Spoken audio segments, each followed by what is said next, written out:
안녕하세요. 네, 안녕하세요. 네. 네, 뭐 다 알고 계시겠지만 지금 환자분은 아무도 안 계시죠?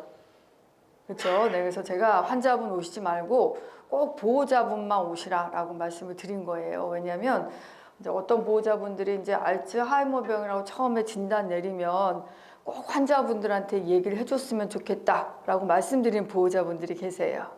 그런데 제가 뭐라고 말씀드리냐면 우리가 치료제가 있다라고 말씀드리지만 사실 알츠하이머병이 너무나도 고통스러운 과정이기 때문에 처음에 환자분들이 본인들이 다 치매, 내가 알츠하이머병이 아니다라고 얘기를 하더라도 마음속에 내가 알츠하이머병 때문에 치매가 생기면 어떡하지? 그런 마음 때문에 우울감이 100% 동반이 되세요. 그래서 처음에 결국은 알게 됩니다. 결국은 알게 되지만 처음에는 이거를 단계별로 말씀을 드리는 게 좋기 때문에 처음에는 말씀드리지 않는 게 좋다라고 꼭 말씀을 드리는 이유고, 오늘 이런 여러 가지 내용들이 굉장히 많이 나오기 때문에 환자분이 아시게 되면 조금 힘들고 어려운 점이 있을 수 있어서 제가 보호자분만 오셨으면 좋겠다 말씀을 드린 겁니다. 다 알고 계시지만 여기 오신 보호자분들의 환자분은, 사랑하는 가족분들은 다 알츠하이머병 확진 환자분이세요. 어떤 분은 이 진단 내리는데 한 4, 5년 걸린 분도 계세요. 왜냐면 처음에 이 알츠하이머병 진단에 있어서 가장 핵심적인 내용이 있는데 그 검사 도구에 대해서 의사들도 익숙하지 않았던 부분이 있었어요. 그래서 오진 받았던 경우도 있고 그러다가 3년에 걸쳐서 확진된 경우도 있습니다. 그래서 알츠하이머 병이란 뭐냐? 최근에 1, 2년 사이에는 너무 쉬워졌어요. 물론 아직도 조금 어려운 점이 있어요. 그런데 옛날에 비해서는 많이 쉬워졌습니다. 알츠하이머 병은요, 아주 간단합니다. 우리가 이제 정상적인 뇌는요, 여기 보시면 굉장히 연한 연두부 조직처럼 생겼어요. 여러 보호자분들 뇌 MRI를 찍고 사진을 찍으면요, 이렇게 탱글탱글하게 보여야 됩니다.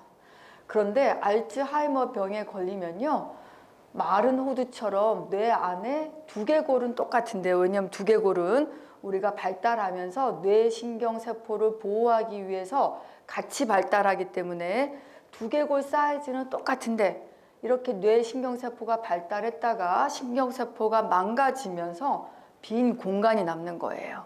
그러다 보니까 이 신경세포가 이렇게 쭈글쭈글해지는 거죠.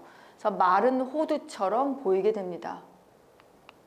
그래서 왜 생기느냐? 이제 아주 이게 핵심적인 거죠. 어떤 분들이 항상 이제 여쭤보시는 게 알츠하이머 병이랑 치매랑 동의어가 아니냐라고 뭐 여쭤보는데 절대 동의어가 아닙니다. 알츠하이머 병은요, 이러한 퇴행성 뇌질환을 일으키는 많은 질환 중에 하나인 거예요. 근데 중요한 것은 이 알츠하이머 병이 그런 퇴행성 뇌질환 중에 치매를 일으키는 병 중에서 최고봉, 에베레스트인 거죠. 가장 많은 원인을 차지하고 있어요. 그래서 65세 이상의 어르신들 중에도 알츠하이머병이 대략적으로 70% 이상이고 85세가 넘어가면 거의 한 90%다라고 생각하시면 되고 90세가 넘어가면요 100% 알츠하이머병이 생깁니다. 그래서 여기 계신 보호자분들, 우리 팀장님 저 100세 넘어가면 다 생겨요. 왜 생기느냐? 여기 보시면요, 알츠하이머 병은요, 우리가 정상적으로 신경세포 안에 타우 단백질이라고 하는 단백질이 있어요. 얘네들이 신경세포의 연결 고리를 담당을 하고 있습니다. 얘네들을 통해서 다른 신경세포의 어떤 정보가 이런 타우 단백질을 통해서 다른 신경세포로 넘어가는 겁니다. 얘가 우리가 타우 어떤 그 이제 신경세포 반이라고 하는 걸로 나빠지는 거고요. 그 다음에 아밀로이드 단백질이라고 하는 거는 신경세포가 우리가 살다 보면 대변, 소변을 봐야 되지 않습니까? 우리 몸에 쌓이는 여러 가지 독성 물질은 다 배출이 돼야 돼요. 마찬가지로 뇌 안에도 신경세포가 이 타우 단백질을 통해서 어떤 정보를 전달하고 남으면 쓰레기 단백질이 생기는데요. 그 쓰레기 단백질이 바로 아밀로이드 단백질인 거예요. 그런데 이상하게 아밀로이드 단백질이요, 비정상적으로 얘네들이 뇌 안에 청소가 돼서 배설되지 못하고 뇌 안에 쌓이기 시작하면 어떻게 되냐면 신경세포 바깥쪽에 쌓여요. 신경세포 바깥쪽에 쌓이면서 정상적인 신경세포 안에 있는 타우 단백질의 변성을 일으키게 됩니다. 그래서 알츠하이머 병의 첫 번째는요, 우리가 버려져야 되는 쓰레기 단백질이 뇌 안에 쌓이고 그러면서 신경세포 안에 서로 연결고리를 형성하는 타우 단백질의 변성이 생겨서 결국은 신경세포가 위축이 되는 게 바로 알츠하이머병의 병리 핵심이라고 생각하시면 돼요. 그래서 첫 번째가 바로 아밀로이드입니다. 근데 놀랍게 아까 제가 90세 이상 넘어가면 아밀로이드가 쌓인다고 말씀드렸죠. 아밀로이드는 다 쌓이는데 이 아밀로이드에 의해서 타우 단백질의 변성이 생기지 않고 신경세포가 망가지지 않으면 치매 증상, 기억력 장애 증상이 안 생기는 겁니다. 그렇기 때문에 아밀로이드는 다 일반적으로 모든 사람 뇌에 쌓이지만 아밀로이드와 연관된 신경세포의 변성이 없으면 아밀로이드가 축적이 돼도 인지장애, 치매가 안 생길 수도 있어요. 그런데 우리 환자들은 뭐냐? 사실 안타깝게 지금 여러 어르신들 중에 일부는 조발성 65세 미만의 알츠하이머병에 의해서 타우 단백질의 변성이 생기고 신경세포의 기능이 변화가 와서 인지장애가 왔기 때문에 우리가 알츠하이머병 치매 또는 알츠하이머병 인지장애라고 진단을 내리게 되는 겁니다. 근데 왜 조발성이라고 따로 얘기를 하느냐? 65세 미만에서 생기는 거고 아까 말씀드렸던 것처럼 제 환자 중에 한 분은 우리나라에서 가장 젊은 나이에 생긴 35세의 알츠하이머병을 진단받으신 분도 계세요. 하지만 대부분은 한 50대 초반이나 중반에 생겨요. 원인은 모르지만 아까 말씀드렸던 이제 30대에는 희귀 유전자병에 의해 생기는 경우도 있고 증상은 비슷합니다. 언어장애로 생기고 기억장애로 먼저 생기고 그 외에 언어장애나 실행증으로 생기는 경우도 있고 나이가 들어서 생기는 알츠하이머병에 비해서 훨씬 더 대뇌 피질의 위축이 심하고 초기에 파킨슨 증상을 동반하는 경우가 많이 있고요. 그러면서 노인성 알츠하이머병 치매 환자보다 병의 진행 속도가 굉장히 빠르게 진행되기 때문에 우리가 조발성 알츠하이머병이라고 말씀을 드립니다. 그래서 만약에 나의 사랑하는 가족분이 알츠하이머병으로 진단받았는데 65세 이전에 증상이 생겼다. 그러면 그분은 조발성 또는 우리가 초록이 알츠하이머병이다 라고 말씀을 드리는 겁니다. 근데 이제 조발성 알츠하이머병이 아까처럼 40대나 30대에 유전자 질환에 의해서 생기는 경우도 있지만 여기 와 계신 모든 분들은 그런 유전자 검사를 했을 때 다 음성으로 나오신 분이에요. 어떤 유전자냐? PS1번, 2번 APP 유전자 변이를 우리가 이런 연구에 참여하셨으면 알겠지만 이런 조발성 알츠하이머병 우리가 코호트 연구가 있었는데 그 연구에 참여하시면 이 유전자 변이 검사를 다 해드렸습니다. 그래서 이전에는 이제 이 유전자를 가진 분이 한 2명 정도 저희가 발견이 됐는데 작년, 재작년, 올해까지 저희가 한 연구에서는 아무도 유전자 변이가 나오진 않으셨어요. 그래서 아무도 없으신 거고요. 대신 뭐가 있냐면 아포지단백 유전자형이 있어요.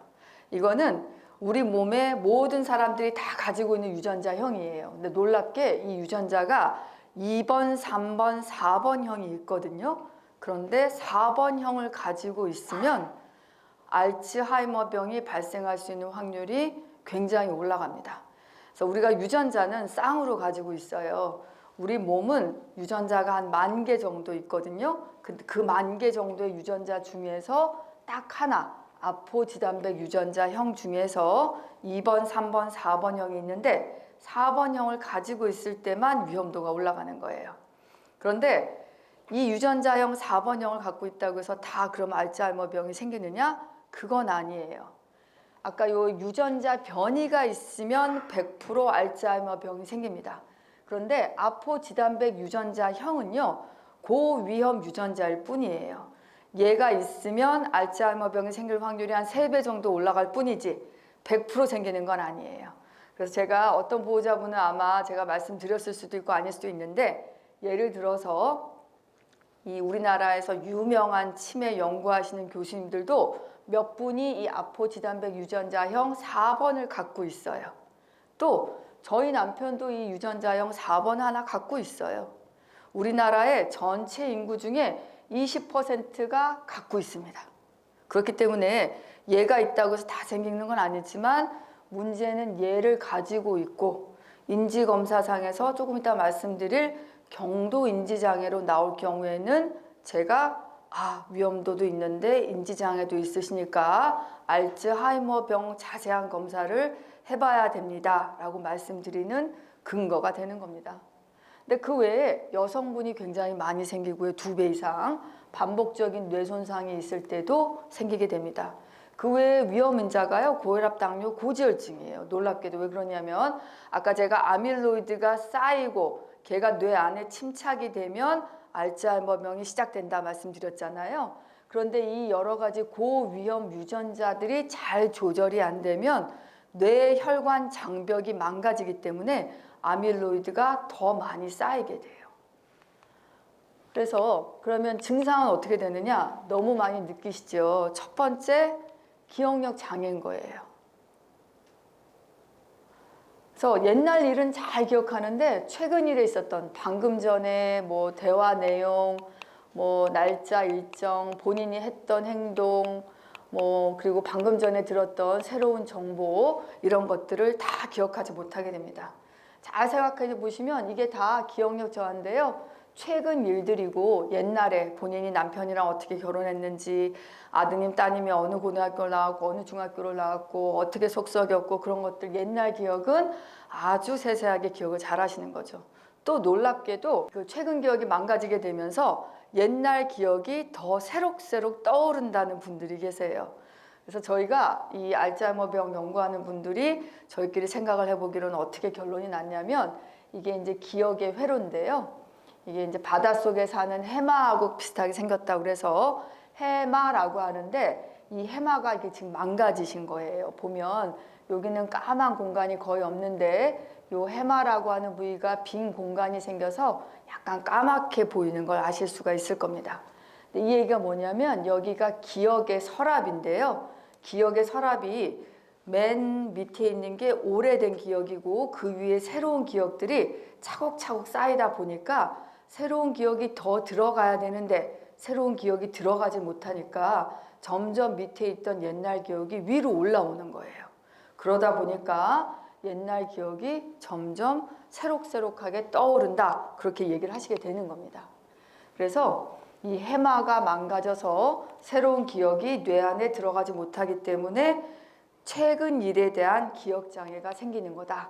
그렇게 기억을 하고 계시면 됩니다. 그러면 기억력이 떨어지면 다 치매인가요?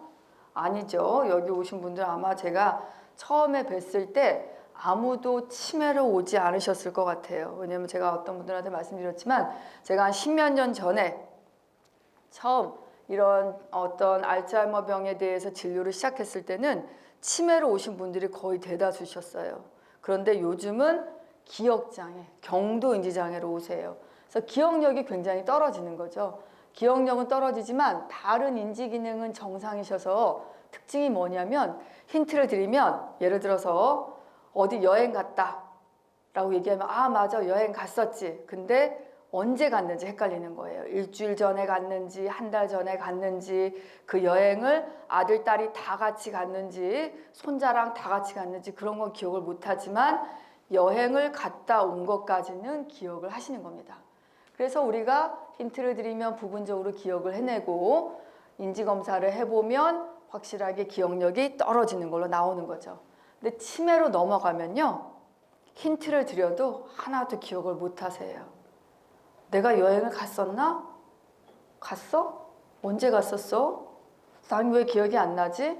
이런 식으로 힌트를 드려도 전혀 기억하지 못할 때는 아까 말씀드렸던 기억의 문지기인 해마가 완전히 망가져서 새로운 기억이 뇌 안에 거의 들어가지 못하는 단계다라고 생각을 하시면 됩니다.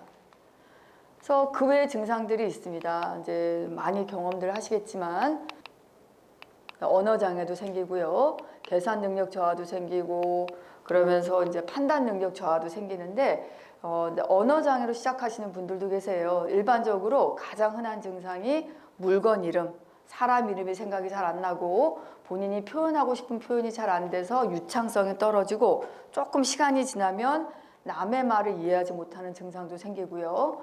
계산 능력이 떨어져서 약간 은행 업무 보는 것도 좀 어려워지고 돈 관리가 안 되게 되고, 사실 보호자분들이 제일 힘들어하는 게 이거죠. 판단 능력이 떨어져서 이전에 잘 하던 여러 가지 대소사 결정도 못하고 본인이 고집도 피우고 그러면서 계획이 안 되는데도 뭐 본인이 말하는 것만 주장을 하고 그게 옳다라고 이제 얘기를 하시게 되는, 그러면서 동시에 약간 성격 변화도 좀 생기게 되고요.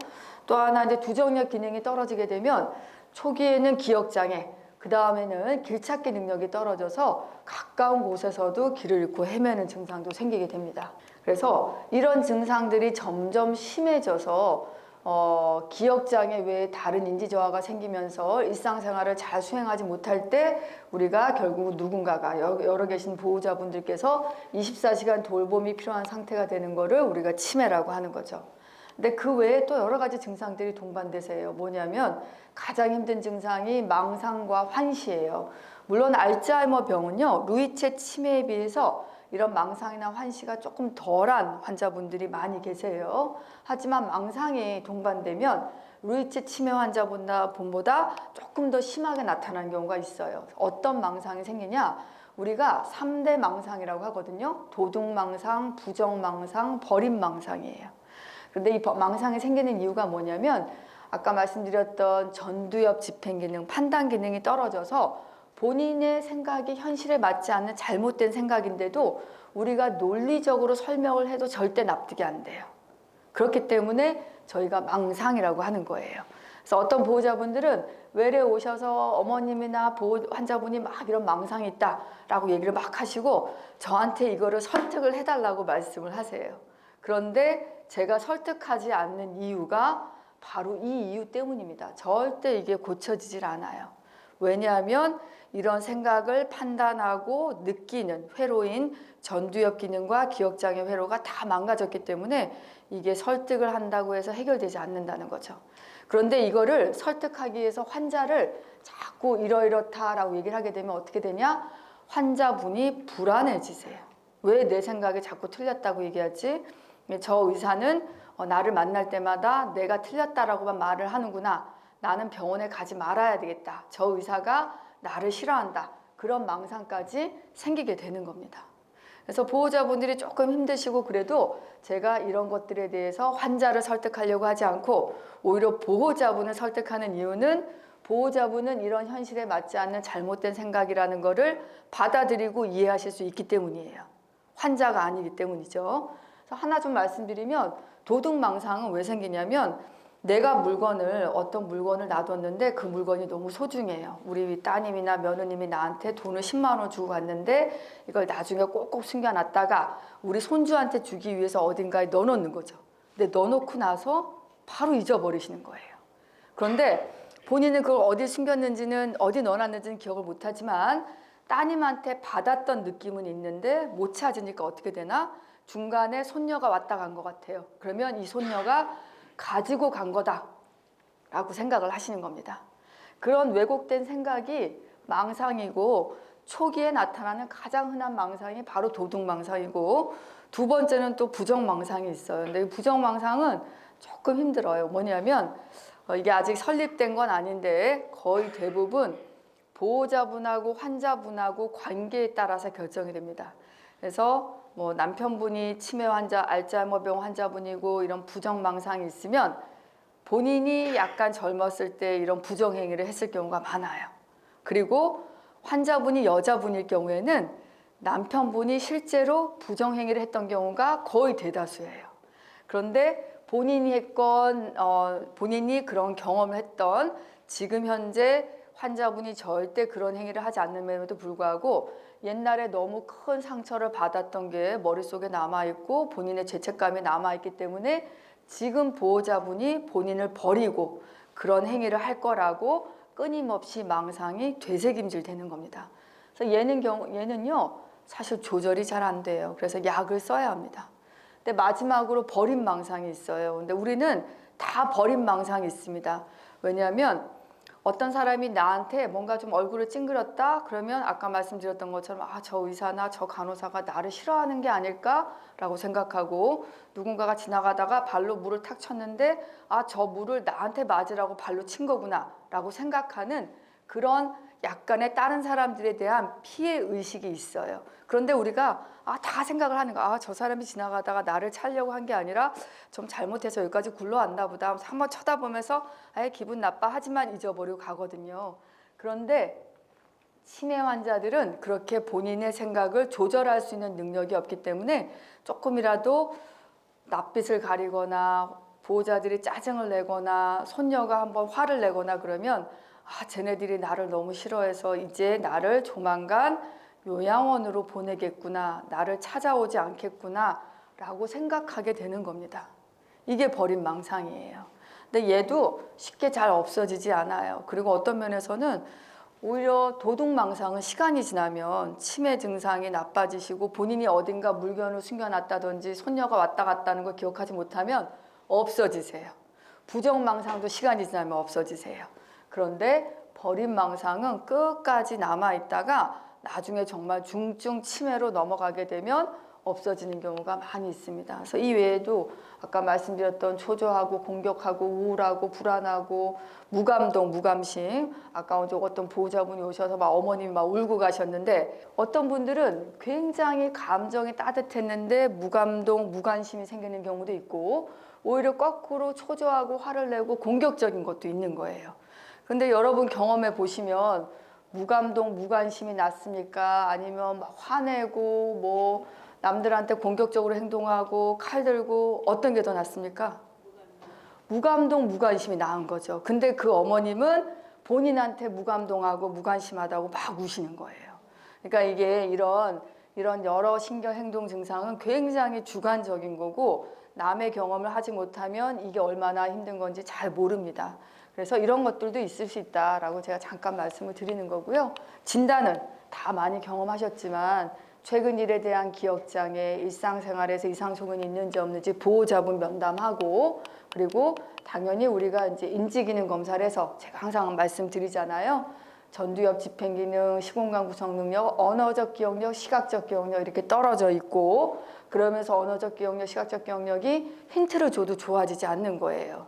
그러니까 기억력이 아주 두드러지게 떨어져 있어서 아까 보여드렸던 해마가 망가졌다는 거를 시사하는 소견이 있으면서 저희가 다른 걸 했더니 특별하게 뇌종양, 뇌경색, 뭔가 인지장애를 일으킬 만한 원인이 없고 그러면서 여러 어르신들 지금 보호자분들이 다 시행했듯이 페트 검사를 해서 아밀로이드가 뇌 안에 쌓여 있는 거를 입증을 한 거죠. 그래서 정상적으로는요, 아밀로이드가 이렇게 신경세포 바깥쪽에 없어야 돼요. 생성은 되지만 배출이 다 되기 때문에 쌓여 있지 않아야 되는데 이렇게 뇌 안에 신경세포 사이사이에 쌓이게 되면 알츠하이머 병이다 라고 진단을 내리게 되는 거죠. 그래서 알츠하이머병 페트가 이렇게 빨갛게 보이는 게 있고 까맣게 보이는 게 있고 한 3가지 종류가 있습니다. 근데 제가 또 아마 연구에 참여하셨던 분들은 제가 이전에도 말씀드렸을 거예요. 아까 제가 아밀로이드는 누구한테든 다 생성이 된다 말씀드렸습니다. 또 어떤 경우는요, 저희가 연구를 하다 보면 100명 중에 1명은요, 인지기능이 정상인데 아밀로이드가 이렇게 쌓여 있는 경우가 보이는 경우가 있어요. 그런데 인지기능이 정상인 경우에는요, 저희가 알츠하이머 병이라고 얘기는 하지만 우리가 알츠하이머병 인지장애나 알츠하이머병 치매는 아닌 겁니다. 근데 앞으로 어떻게 되느냐 알 수는 없습니다. 그래서 이렇게 아밀로이드가 쌓여 있는 게 무증상으로도 보일 수 있다라고 말씀드릴 수 있어요. 그러면 알츠하이머병 우리가 치료는 어떻게 하느냐 생각을 해보면 우리가 알츠하이머병이 아밀로이드가 쌓이고 아밀로이드에 의해서 신경세포가 망가져서 인지장애가 있을 때만 우리가 증상이 있는 알츠하이머병에 의한 경도인지장애, 알츠하이머병에 의한 치매다라고 말씀드린다고 했습니다. 근데 지금 저희가 사용하고 있는 약은 여기 와 계신 모든 환자분들이 다 인지기능 개선제만 사용하고 있어요.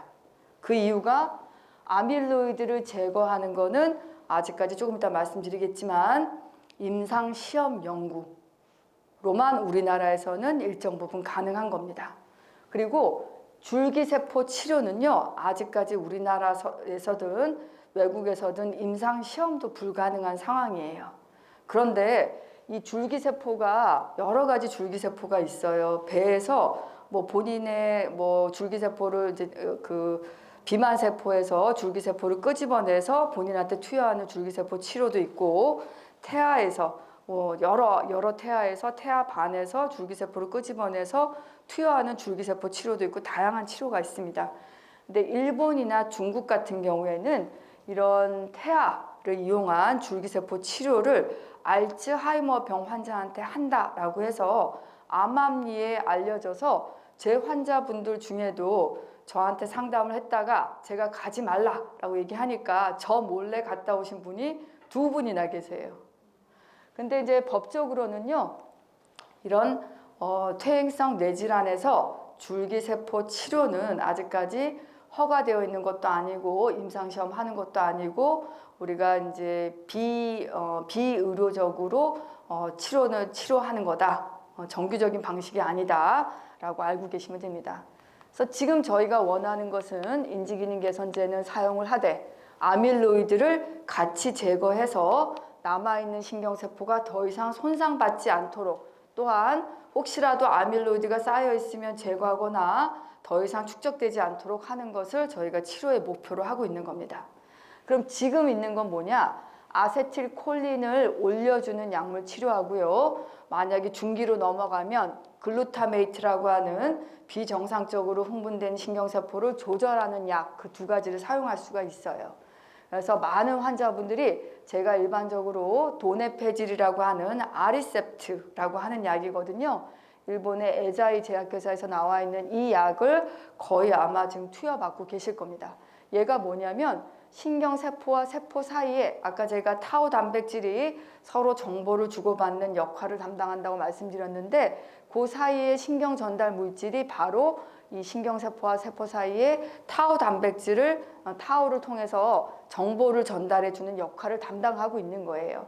근데 신경 전달 물질이 여러 가지 종류가 있는데 그 중에서 아세틸콜린이라고 하는 게 바로 인지기능과 연관된 신경 전달 물질이고, 이 약들이 바로 아세틸콜린을 올려주는 약인 겁니다.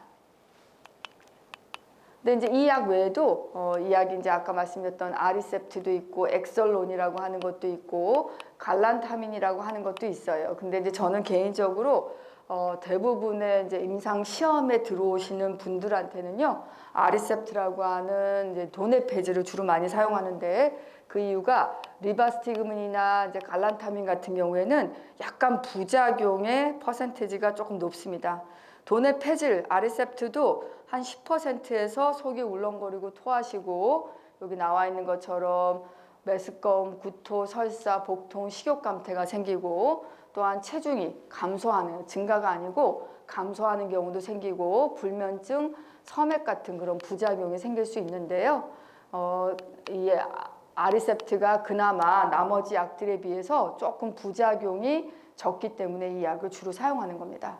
그래서 이런 부작용이 생기면 제가 항상 말씀드리죠. 부작용은 거의 대부분 일시적이기 때문에 7일 정도 중단하면 거의 부작용이 없어요. 다시 시작하면 뇌가 일정 부분 적응하면서 이런 부작용이 생기는 경우가 거의 없습니다. 그렇기 때문에 제가 7일 정도 휴약 후에 다시 시작하자 말씀드리는 거고, 만약에 이제 중기 이상의 치매로 넘어가면 비정상적으로 흥분된 글루타메이트를 조절하는 약을 저희가 사용하는 것을 조금 시도해 봅니다. 근데 아마 여기 오신 분들은 아직까지 중기로 넘어가진 않으셨기 때문에 이 약은 제가 지금 사용하고 있지는 않고 있습니다. 근데 그 외에 이제 혈전용해제 제가 많이 드렸을 거예요. 뇌 안에 만약에 허혈성 변화 아니면 혈관이 약간 좁아져 있는 경우에는 뇌혈관 장벽을 좀 튼튼하게 만들어서 이런 이제 약들을 써서 아밀로이드가 좀 쌓이지 않도록 하는 것들을 같이 치료하고 있고요.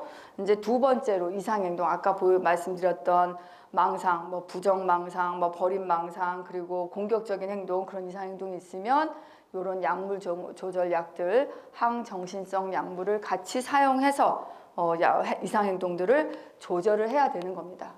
그런데 아까 제가 말씀드렸던 그러면 아세틸콜린 분해 효소 억제제 역할이 어떻게 되냐? 지금 오신 분들이 다 임상시험 동의하셨잖아요. 임상시험은 이렇습니다. 요 도네페질도 다 의사들이 사용하는 약은요, 모두 다 임상시험을 통과해야 돼요. 그래서 심지어 우리가 지금 코로나 백신제 했잖아요. 그 코로나 백신도 임상시험을 했고 우리나라에서 임상시험을 빨리 하기 위해서 의료진들이 자원을 해서 임상시험을 진행을 한 거예요. 그래서 뭐냐면 베이스라인에서 이렇게 10mg을 투여한 사람과 5mg을 투여한 사람과 그 다음에 위약군이 있어요. 위약군이 뭔지 아시죠? 가짜 약입니다. 그래서 먹는 약이면 모양이 똑같은 가짜 약이고 만약에 임상시험 들어오셔서 램털네툭을 맞게 되면 램털네툭의 모양이 똑같은 바이알에 들어있고 색깔도 똑같은 가짜 약이 투여가 되는 거예요. 중요한 거 보면 이게 진약이니까 약이 들어가면 바로 인지 기능이 좋아지세요. 좋아졌는데 이게 뭐냐면 임상시험이 12주 만에 끝났어요. 우리가 하는 임상시험은 지금 한 6개월이지만 뭐 앞으로 한 12개월, 24개월 연장 연구가 있었겠지만 여기도 마찬가지로 12주째 임상시험이 끝나고 그 다음 단계로 연장 연구로 들어간 겁니다. 연장 연구로 들어가면 뭐냐면요. 이 단계에서 보시면 위약부는요. 약간 좋아지는 것 같다가 환자가 나빠지세요. 그래서 이 정도까지 나빠지고 요 연장 연구, 공개 개방 연장 연구부터는 원하시는 모든 분들한테 진약이 다 들어가는 거예요. 여기부터는 위약군이 없어요. 그런데 중요한 것은 이런 공개 개방 연구로 들어가려면 이 임상시험을 하는 동안에 아주 커다란 부작용이 없어야 되고 아주 커다랗게 이 약이 위약보다 크게 나쁘지 않다. 일반적인 그 정도까지 결과가 나와야 됩니다. 그래서 이제 이 공개 개방 연구를 통해서 159주 동안 아세틸콜린 분해효소 억제제 도네페지를 사용한 거예요. 근데 이 공개 개방 연구에 참여하신 분들은 계속 병원에 와서 인지 검사랑 혈액 검사를 계속 제공을 받고 검사를 진행을 한 거죠. 근데 보면 뭐냐면 이 약에 진약이 들어간 것도 시간이 지나니까 똑같은 약을 먹고 있는데 나빠지시는 거예요. 왜냐하면 이 약이 아세틸콜린이라는 것만 올려줄 뿐이지 아밀로이드 청소 못하는 약이잖아요. 그렇죠? 그렇기 때문에 아밀로이드는 계속 쌓이고 신경세포는 망가지니까 지속적으로 약을 먹어도 나빠지는 겁니다. 근데 놀라운 게 왜 위약군인데 이렇게 좋아졌을까요? 이걸 우리가 위약 효과라고 해요. 위약 효과.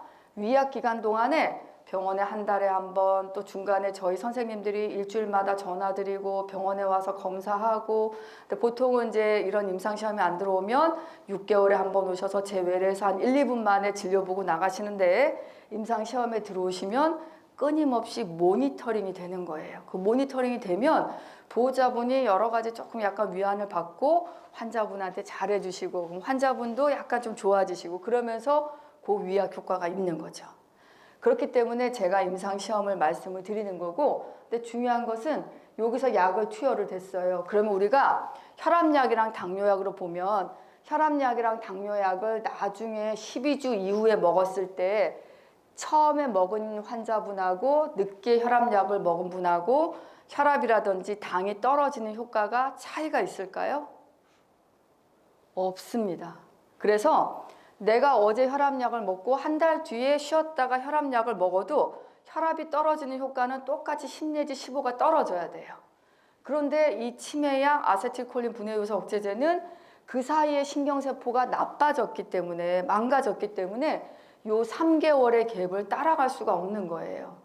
그렇기 때문에 이 결과 때문에 의사들이 치매를 진료하는 의사들이 되도록이면 빨리 병원에 와서 약물 치료를 빨리 시작해야지 덜 나빠진다 라고 말씀을 드리는 이유가 바로 이러한 의학적인 근거 때문입니다. 우리가 이거를 에비던스 베이스드 근거의학이라고 하는 겁니다.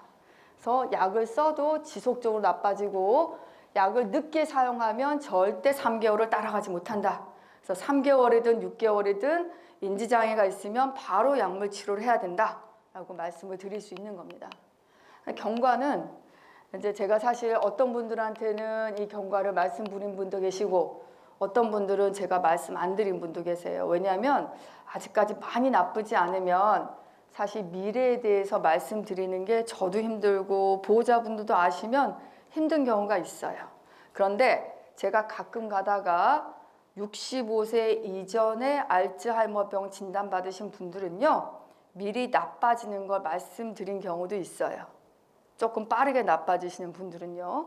그래서 그냥 경과를 보면 건망증이에요. 잘 알고 있던 사람 이름, 물건 이름이 기억나지 않고 임상 면담에서 객관적인 증거는 없고 근데 본인이 약간 기억력이 떨어졌다 느껴서 경미한 인지장애고 근데 대부분의 경도인지장애는 이 정도 상태입니다. 그래서 아주 분명한 장애를 보이는 초기 단계.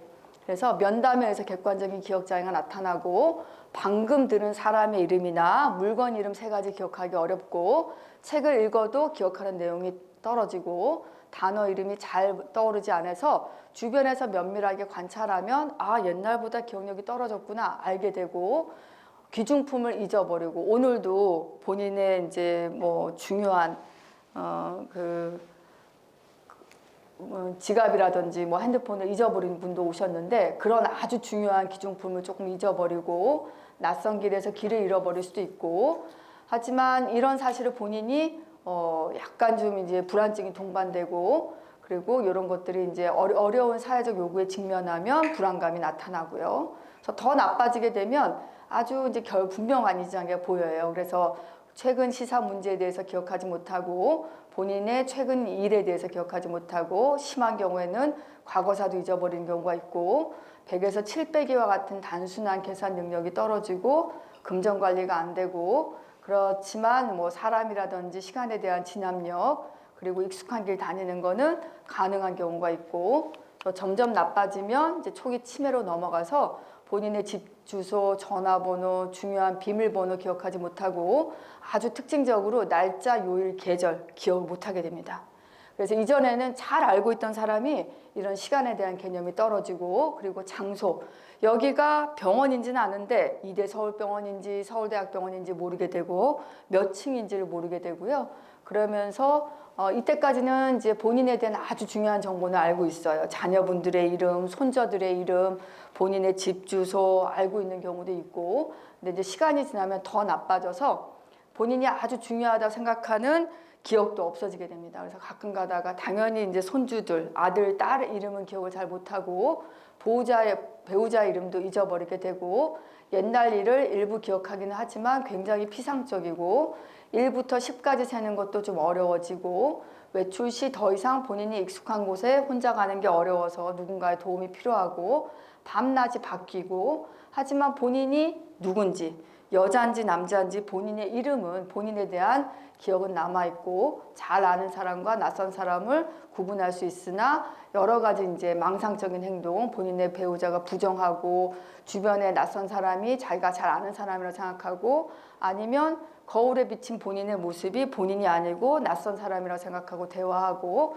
강박적인 증상, 무의식증과 같은 이런 것들이 생기고 더 나빠지게 되면 이제 말기로 넘어가서 이제 누워 지내게 되는 거죠. 모든 언어 구사 능력이 없어지게 되고 아주 단순하게 알아들을 수 있는 말만 할 수 있게 되고 당연히 모든 뭐 화장실 사용, 식사, 대소변 관리가 안 되고 누군가가 돌봐줘야 되는 그런 상황이 되게 됩니다.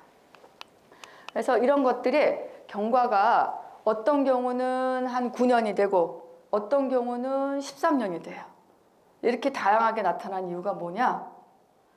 돌봄의 차이입니다. 그래서 저는 아까 제가 말씀드렸죠. 모든 환자분들한테 똑같은 아세틸콜린 분해효소 억제제, 항염석판제제, 필요시 이상 행동 조절하는 약 똑같이 치료하는데요. 보호자분들이 돌보는 거에 따라서 9년 안에 사망하시기도 하고 13년 안에 사망하시기도 하고 어떤 분들은 15년 정도 때 사망하시는 경우도 있어요. 지난주에도 제가 굉장히 오랫동안 돌보셨던 보호자분이 오셨더라고요. 환자분이 사망하셨다고 그 사이에 너무 감사하다고 이렇게 오셨는데 중요한 거는 사망할 때 끝에는 다 똑같습니다. 입으로 식사를 못해요. 용변 식사 거의 안 되기 때문에 완전 와상 상태로 넘어가고 삼킴 장애가 생기기 때문에 콧줄 또는 뱃줄을 끼우셔야 돼요. 그래서 이게 이제 내가 요 말기 단계로 갔을 때 우리 환자분이 식사를 못할 때 어떻게 할 건지 여기에 대해서도 한번 고민을 해봐야 되는 거죠. 그럼 치료제입니다. 제가 사실 첫 번째 1세대 에듀헬름이 있어요. 2세대는 레캠비라고 하는 약이 있고요. 3세대는 도나네밥이에요. 사실 여기 오신 분들은 제가 처음에는 릴리의 도나네밥의 임상시험을 생각을 하고 있었는데 릴리에서 중간에 약을 바꿨어요. 그게 램터네툭이에요. 그래서 이 도나네밥도 효과가 좋은 약이거든요. 그래서 한번 제가 보여드리면 1, 2, 3세대 왜 이렇게 넘어갔냐? 사실 이제 1세대는 우리나라에서 한 2개 대학병원에서 임상시험을 했고 레캔비도 한 5개 이제 임상시험을 했고 도나네밥도 한 3, 4개 회사에서 임상시험 아니 3, 4개 병원에서 임상시험을 다 한 약입니다. 우리나라에서. 근데 지금은 다 끝났어요. 임상시험이. 왜냐하면 이 아두헬림은요. 아두카누맙이라고 하는 약인데 사실 이제 미국에서 이제 승인받은 가장 최초의 이제 약이에요. 그래서 보면 에듀헬림이라고 하고 아밀로이드 베타를 제거했어요. 제거해서 임상적 증상을 조금 호전시켰습니다. 보면 이게 이제 약이 투여된 군이고 여기는 약이 투여되지 않은 위약군, 대조군이거든요. 그래서 대조군은 똑같은 주사를 맞았는데 아밀로이드가 하나도 청소가 안 돼서 똑같이 빨간색인 거 보이시죠? 그런데 케이지당 3mg, 6mg, 10mg 투여했더니 이렇게 아밀로이드가 없어진 거예요. 그래서 이것 때문에 미국에서 신속 승인이 됐어요. 그런데 최종 승인은 안 됐습니다. 왜냐하면 2개의 연구 중에서 하나는 효과를 입증하지 못했기 때문에 하지만 이제 이런 자료를 가지고 인지기능 효과가 일정 부분 있다는 거는 입증이 돼서 FDA의 신속 허가 승인을 받았고 1년 동안 올해 이제 최종 마지막으로 그 승인이 취소되는 걸로 결정이 났습니다.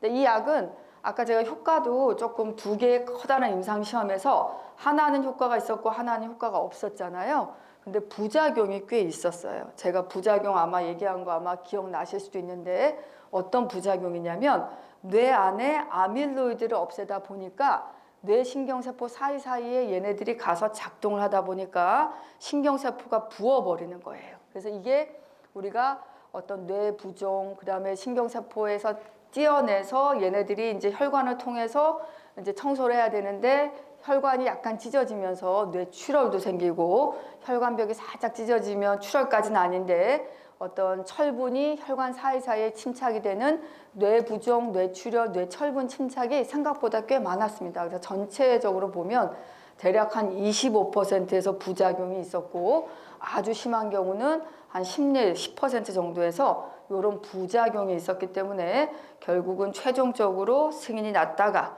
취소가 되는 그런 상황이 된 거예요. 그래서 에듀헬림은 사실상 실패했고 그래서 워낙은 바이오젠이라고 하는 회사에서 국내에 가지고 들어오려고 열심히 노력했는데 작년 8월에 결국 포기를 했다라고 이제 선언을 하게 된 겁니다. 이게 1세대 약 에듀헬림이에요. 2세대 약이 뭐냐? 레칸비라고 하는 레카네맙. 지금 여러분들이 드시고 있는 아리셉트라고 하는 약을 개발한 에자이 회사에서 이 약을 개발을 했어요. 그래서 이 약도 똑같습니다. 이렇게 레카네맙이라고 하는 약을 플라시보, 위약군하고 대비해서 투여했더니 18개월 동안 투여를 했거든요. 굉장히 길게 투여했죠. 왜냐하면 아세틸콜린 분해 요소 억제제는 인지기능 개선이라고 하는 눈에 띄는 거를 확인할 수 있었는데 얘는 인지기능 개선보다는 왜냐하면 경도인지장애 대상으로 하다 보니까 인지기능 개선 점수는 딱히 좋아지지 않을 수 있기 때문에 오랫동안 18개월 투여해서 아밀로이드가 청소가 되는지 그리고 부작용이 있는지 없는지 확인하기 위해서 이렇게 길게 한 거예요. 그랬는데 실제적으로 보니까 인지기능 개선 효과가 27%에서 있어서 지금 이 레캔비가 가장 중요한 지금 저희가 기대하고 있는 약입니다.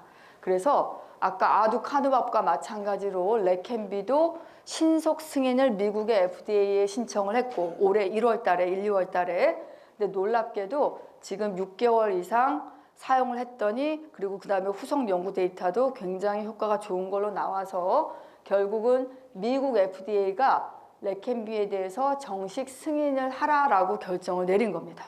그래서 워낙은 7월 6일 오늘 이제 7월 한국 시간은 7월 6일이고 내일이 아마 미국이 7월 6일일 거예요. 그래서 7월 6일이나 7일 안에 미국 FDA가 레캔비를 정식으로 승인할지 안 할지 결정이 납니다.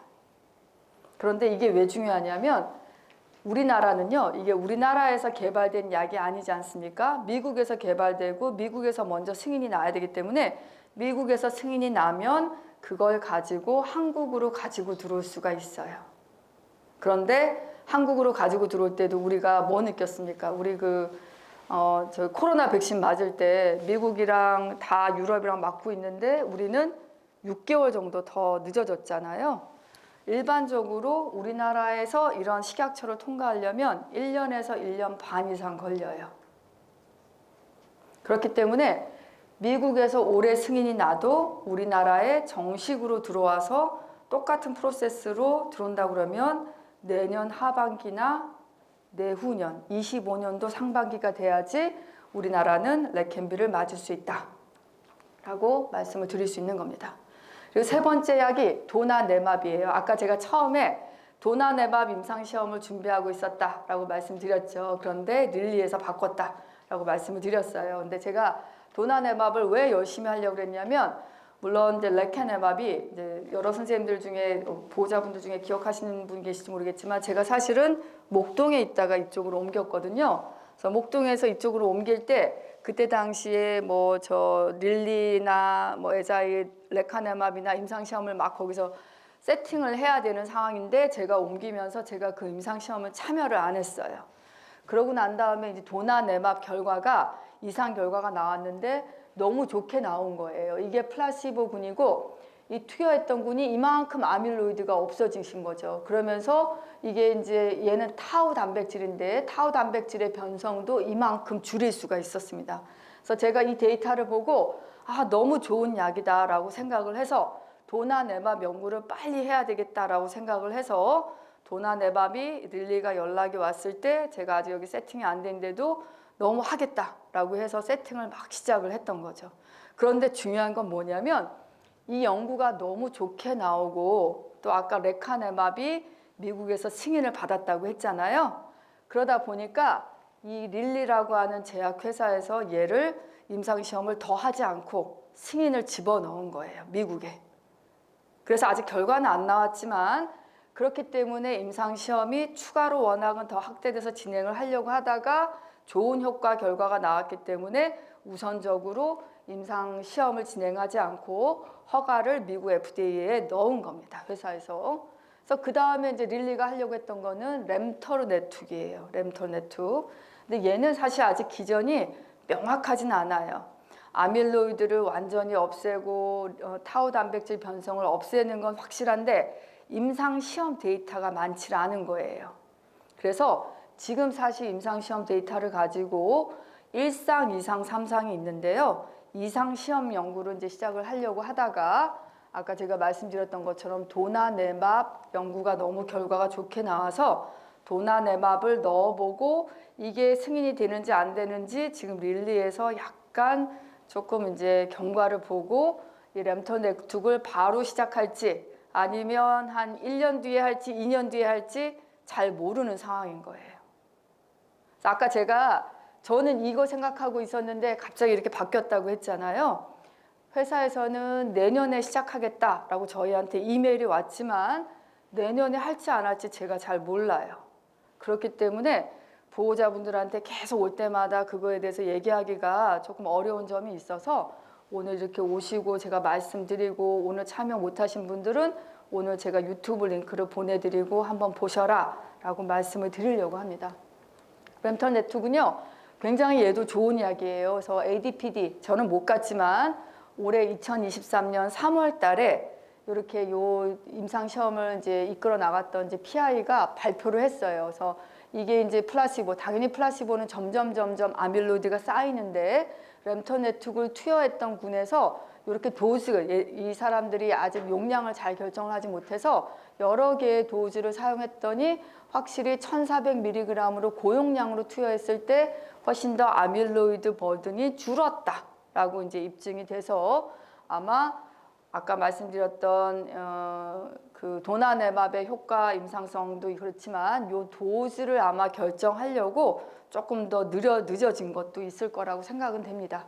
그래서 또 놀랍게 아밀로이드와 연관된 부작용이 한 10%밖에 없었어요. 많지 않다. 그래서 크게 나쁘지 않다. 그렇기 때문에 이때 당시만 해도 램터 네트워크가 굉장히 래피드하고 아주 큰 아밀로이드 플라그 감소를 입증을 했고, 그렇기 때문에 지금 이제 여러분들이 들어가시려고 하는 3상 임상시험에 충분한 근거가 2상 임상시험에서 나왔다라고 얘기를 하고 있는 겁니다.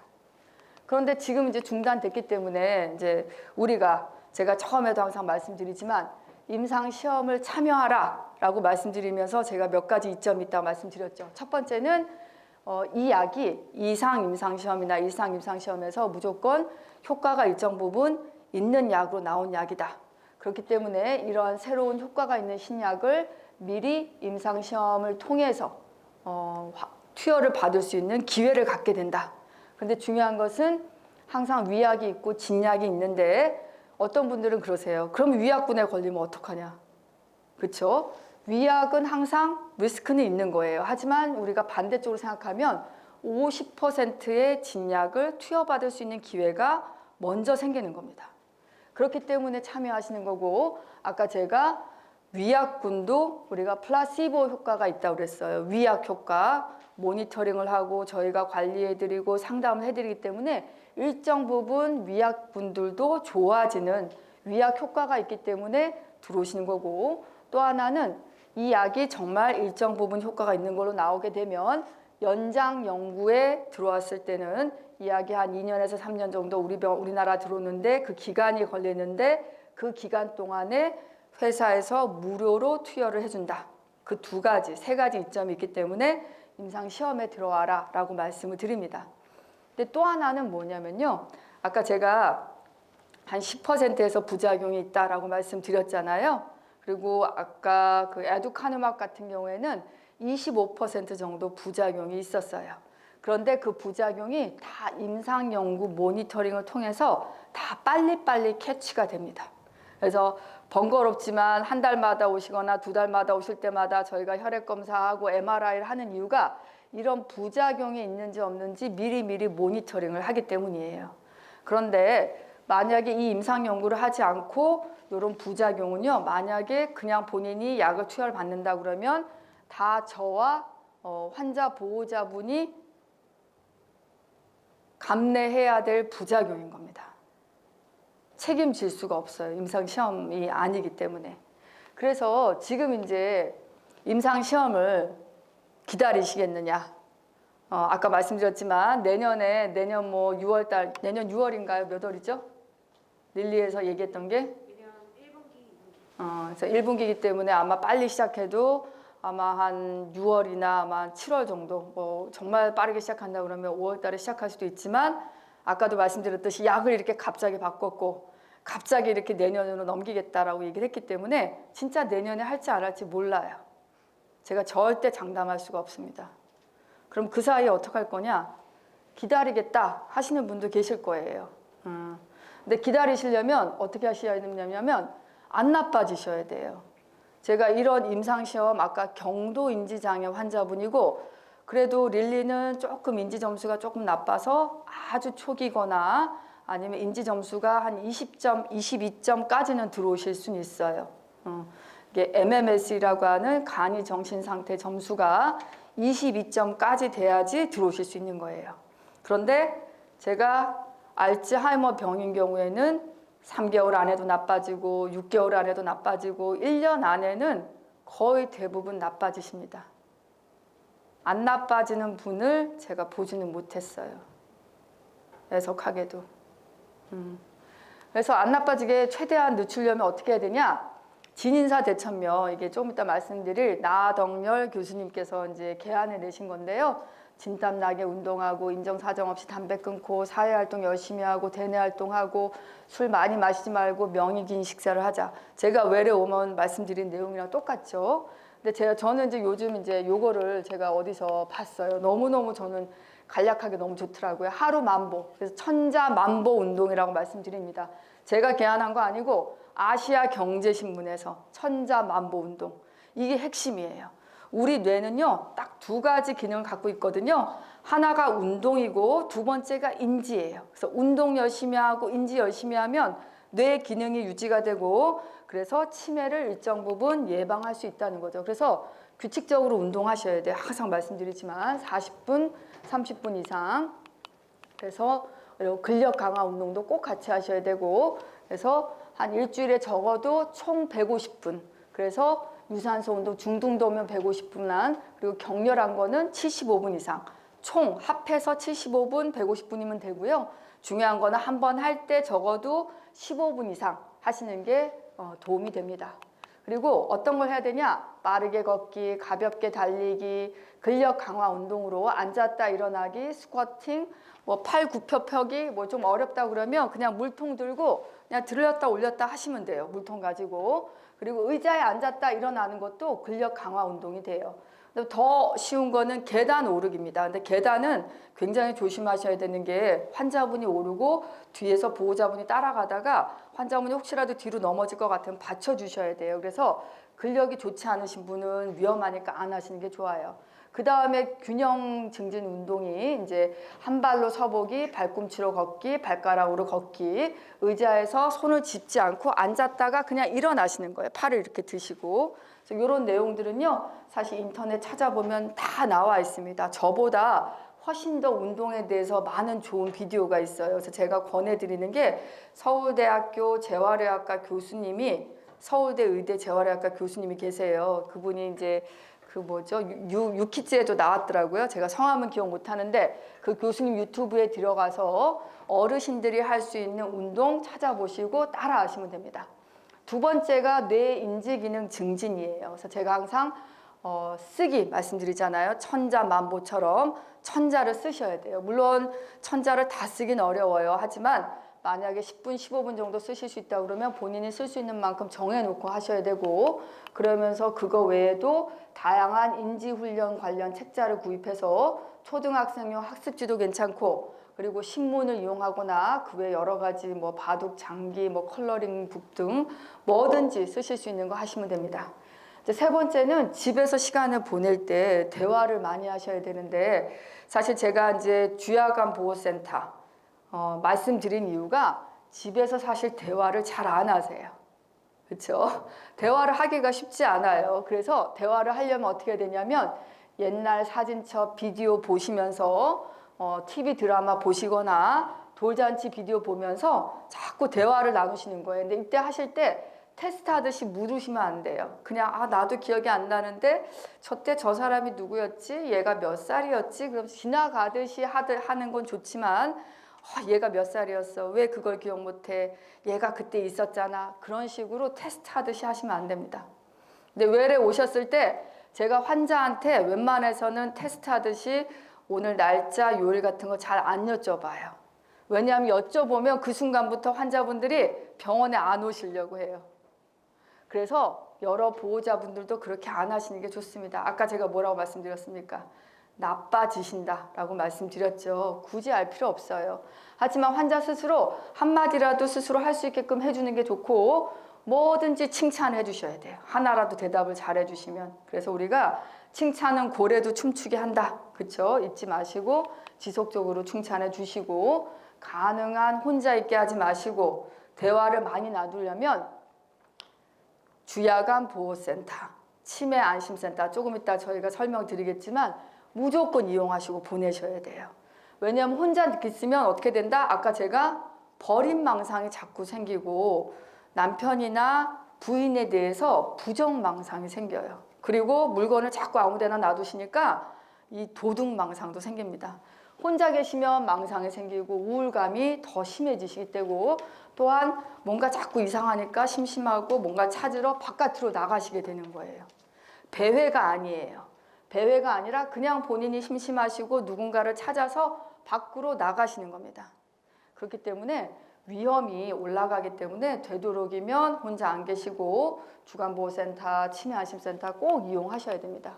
그래서 뇌에 좋은 음식이에요. 그래서 아까 말씀드렸던 야생 견과류 있는데요. 그거를 저희가 이제 대상이라고 하는 내랑 같이 해서 뉴케어 메모리 수라는 걸 만들었고, 제가 아마 외래 오시는 분들은 제가 가끔가다 이거 나눠 드릴 겁니다. 근데 요거 말고도 우리가 항상 야채, 생선, 견과류, 과일, 그리고 식물성 유지방, 올리브오일, 들기름 섭취하시면 돼요.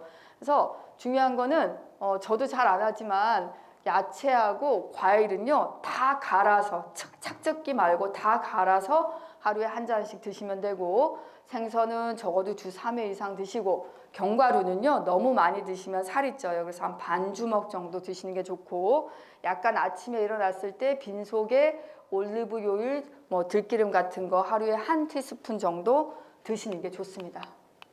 그러면 준비 사항이에요. 그래서 당연히 알고 계시지만 위험한 거 제거해야 되고, 외출 시 이제 항상 옆에서 보조하셔야 되고, 그 다음에 이제 혼자 계시는 분들 계십니다. 그래서 항상 말씀드리는 게 CCTV. 왜냐하면 뭐 여기 계신 보호자분들은 이제 환자분이랑 따로 사시는 분은 없으신 것 같아요. 혹시 따로 사시는 보호자분 계십니까? 네, 아무도 없으시네요. 근데 제가 외래에서 한번 뭐 정확하게 조사는 안 해봤지만 느낌상 한 5명 중에 한 2명 정도는, 그러니까 2분의 1까지는 아니지만 3분의 2 정도는 독거 어르신이에요. 치매 환자분이. 그런데 굉장히 조금 예민한 문제예요. 이 치매 환자분이 혼자 사신다고 해서 집을 합쳐야 되느냐. 네, 한 2년 전만 해도 저는 합쳐야 된다고 생각을 했거든요. 근데 저는 사실 저희 친정 부모님이나 시부모님이 아직 인지장애는 없으세요.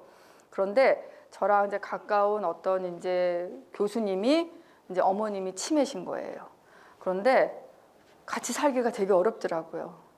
그래서 그 내용을 제가 조금 들어보고 여러 가지 복잡한 가정 환경 얘기를 들어보니까 정말 이게 치매 환자라고 해서 지금 현재 우리나라 시스템에 맞춰서 진짜 정말 같이 살 수 있는 가족이 얼마나 될까? 몇 명 안 됩니다. 그래서 그런 경우는 꼭 CCTV로 이렇게 안전상의 모니터링을 꼭 해야 된다 말씀을 드리고 있고, 두 번째는 같이 안 살고 계셔도 아까 제가 배회가 아니라고 했어요. 밖에 나가실 수 있는 자유가 있어요. 그렇죠? 심지어 저는 뭐 초기 치매 환자분들도 운전할 수 있다라고 생각합니다. 근데 물론 이 얘기를 딴 사람이 들으면 이제 뭐라 그러실 수 있겠죠. 물론 사고 날 수 있는 확률은 올라가요. 그런데 내가 사고 날 수 있는 확률이 있다고 해서 나한테서 내가 혼자 왔다 갔다 할 수 있는 그런 것들을 누군가가 뺏어간다? 그럴 권리는 아무한테도 없는 겁니다. 그렇기 때문에 길을 잃고 헤매도 밖에 나가실 수 있도록 해주셔야 돼요. 밖에 나가서 본인이 원하는 대로 산책하고 안전하게 집에 돌아오실 수 있도록 보호자분이 관리를 해주셔야 되는 거예요. 치매 안심센터에서 관리해주고 나라에서 관리해주고. 그렇기 때문에 실종을 예방하고 실종되더라도 신속하고 무사하게 집으로 들어올 수 있도록 지문 인식 시스템이 있어요. 그래서 오늘 저희 치매 안심센터에서 말씀드릴 거고요. 그걸 위해서 만약에 핸드폰이 스마트폰이면 위치 추적 앱을 꼭 설치하셔야 됩니다. 이걸 해두면 금방 찾으실 수 있어요. 그리고 노인장기요양보험 신청 안 하신 분 계십니까? 제가 신청하라고 몇 번 말씀을 드리긴 했죠. 근데 이제 이게 안 하시는 분들이 있어요. 제가 또 말씀 안 드리는 분도 있고. 왜 말씀을 안 드리느냐? 노인장기요양보험을 신청하셔서 주야간 보호센터에 가면 거기 와 계신 어르신들이 꽤 인지기능이 나쁘신 분들이 많이 계세요. 그래서 나보다도 좋은 분들하고 나보다도 예쁘고 젊고 그런 사람들하고 같이 있으면 기분이 좋아지잖아요. 그런데 나보다도 막 이렇게 나이도 많고 뭐 걷지도 못하고 대소변도 못 가려서 막 냄새도 나고 그러면 그런 데 가시면 어르신들이 기분이 나빠져요. 우울해지고 화가 나고 왜 내가 이런 데 가야 되지? 가족분들한테 섭섭한 마음도 들고. 그렇기 때문에 제가 말씀 안 드리는 것도 있습니다. 그래서 단계별로 하셔야 된다. 그러면 아직 노인장기요양 등급 이용하실 단계가 아니면 집에서 인지활동하고 아까 말씀드렸던 여러 가지 활동 같은 거 하시고 치매 안심센터 이용하고, 또 제가 항상 말씀드리는 거 있죠. 복지관, 주민센터, 평생학습관 그런 것들을 꼭 이용하셔야 된다 말씀드리고요. 그리고 또 이제 이거는 이제 치매 가족 휴가제라는 게 있습니다. 근데 이걸 이용하시려면 이것도 노인 장기요양 등급은 신청을 하셔야 돼요. 신청해서 받아두셨다가 만약에 응급 상황이 돼서 뭐 보호자분이 갑자기 수술을 하셔야 된다, 아니면 보호자분이 너무 힘든 상황이 돼서 환자분을 잠깐 맡겨야 된다 할 때 단기간 신청하실 수 있는 방법이 있어서 이것도 알고 계시면 좋고요. 그 다음에 이제 이런 모든 것들을 이제 상담할 수 있는 게가 바로 치매 상담 콜센터 1899-9988 외국 계셨다가 아니면 비상 핸드폰에 딱 저장해 두셨다가 응급 상황이 되면 24시간 안에 언제든지 전화해 보실 수 있기 때문에 한번 해보시면 도움이 됩니다. 그래서 제가 이제 마지막인데요. 사전 연명 의료 의향서가 있어요. 혹시 제가 이 얘기 혹시 들으신 분 계신가요? 아무도 없으시네요. 그래서 사전 연명 의료 의향서는요, 뭐냐면 내가 임종 과정에 환자가 됐을 때 나는 이러이러한 치료는 하지 않겠다. 내가 미리 결정을 해두는 과정을 말합니다. 그래서 중요한 거는 19세 이상 어르신이면 누구든지 할 수가 있어요.